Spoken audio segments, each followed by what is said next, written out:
lagi Ustadz, mungkin walaupun terbesit. Ya, alhamdulillah Ustadz bersedia walaupun hanya sedikit. Kebiasaan buruk menyambung-nyambung pembicaraan pendakwah itu bukan sifat.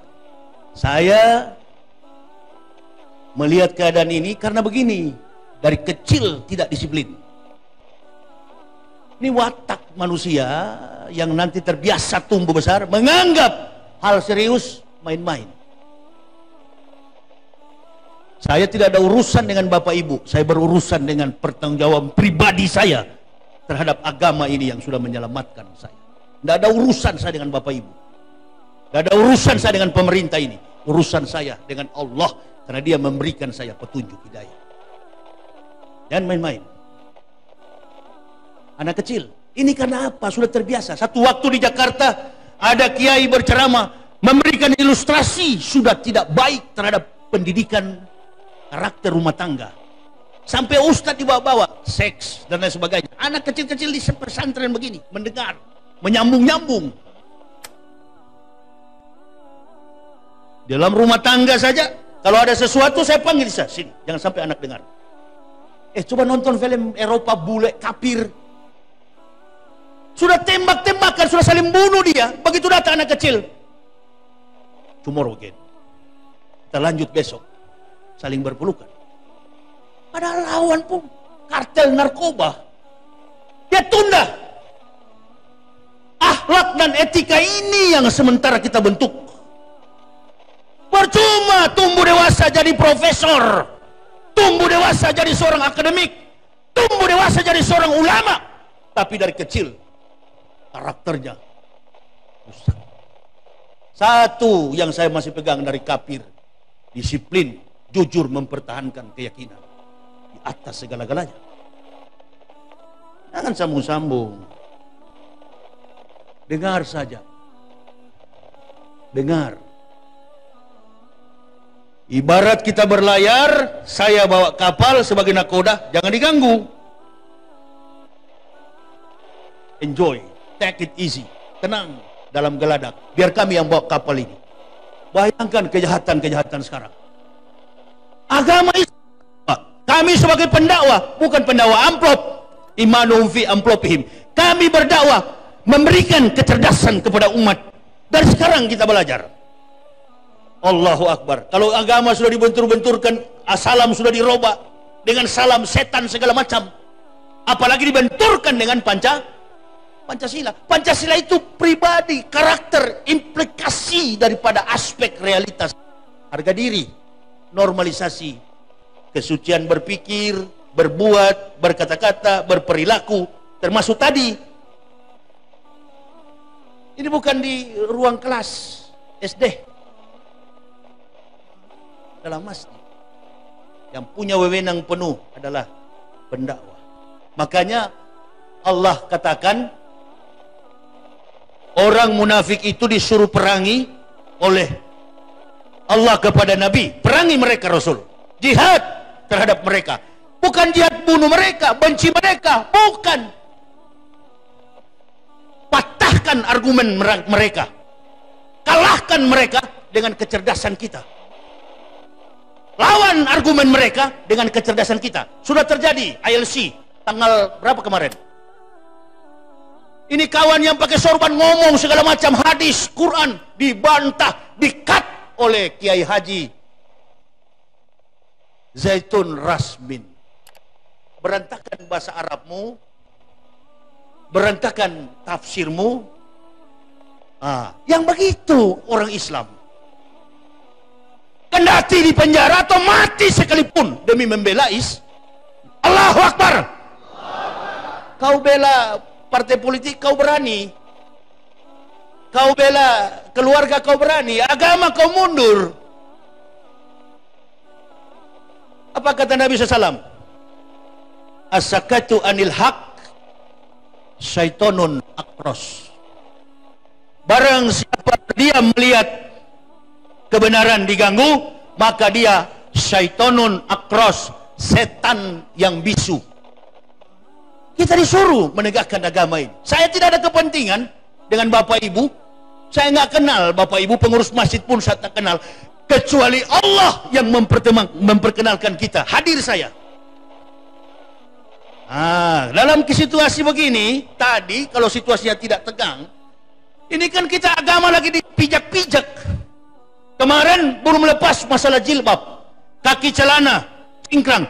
Semua statement ini bukan keluar dari mulut orang kafir, mulut orang munafik. Umat Islam jadi sasaran. Harus saya bicara tentang babi, bukan hal serius. Gubernur kita ini Muslim, banyak suara Muslim yang mendukung beliau. Bapak Ibu Saudara dan saya Muslim, Muslim yang jujur di jalan Allah, bela beliau. Allahu Akbar, bela beliau. Karena harga diri kita sebagai seorang Muslim adalah membela sama Muslim, kecuali Muslim munafik yang pura-pura berjuang, yang pura-pura jihad, padahal otaknya materi. Lupa kita pilpres, pilkada kemarin, pilkada gubernur kemarin.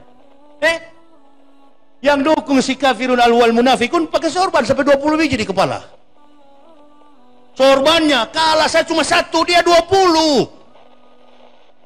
Dikasih Pajero. Begitu kalah, diambil lagi tuh Pajero. Di Medan sini, bukan di tempat jauh, bukan di Arab, bukan di Amerika. Hati-hati, kota Medan ini kota yang diberkahi, kota yang paling enjoy, tapi serius. Saya sering berdakwah di Medan. Saya bukan orang Medan, saya orang Manado. Baru kemarin saya pulang dari Aceh, dari Kutai Kartanegara. Aceh bulan lalu, seminggu yang lalu saya di Kutai Kartanegara. Muncul berbagai macam persoalan di publik, kerajaan-kerajaan. Muncul berbagai macam tafsir yang sudah melampaui logika sehat dalam bernegara. Kenapa? Karena ada sampel, karena ada contoh yang tidak rasional yang dibawa oleh pemimpin. Begini saja lebih mudah. Kalau kepala rumah tangga tidak bisa memberikan contoh baik, yakin 1000% saya, masyarakat pun yang dipimpinnya yaitu istri anak pasti tidak baik. Sama dengan pemimpin negara, kalau pemimpin tidak berikan contoh, beginilah keadaannya. Jangan kita belajar jauh-jauh, nggak usah jauh-jauh. Virus yang sedang merajalela, sampai hari ini tak ada vaksin penangkal virus. Bahkan Ghebreyesus, Ketua World Health Organization, WHO, Ketua Badan Kesehatan Dunia, mengatakan masih ada 18 bulan ke depan virus corona merajalela. Bayangkan Bu, 78 WNI yang ada di kapal pesiar Diamond Princess, 4 orang tewas. 78 orang. Apa maksudnya? Kau tidak membantu masjid uangmu, kau tidak membantu fakir miskin saudara-saudara kita di pesantren, anak cucu kita, uangmu kau pakai untuk berleha-leha, berhura-hura untuk duniawi, dihukum oleh Allah. Makanya Nabi SAW katakan, kiwamud dunya bi arba'ati asa. Tertib dunia ini bergantung pada 4 orang. Yang pertama, bi ilmi ulama. Yang kedua, bi adlil umaro, adilnya pemerintah. Yang ketiga, bi sakawatil akniyah, kedermawanan orang kaya. Dan yang keempat, bi da'watil fuqara'i, doa orang-orang miskin. Ekonomi kita nggak bertumbuh karena tidak adil kepada umat Islam. Pemerintah tidak adil.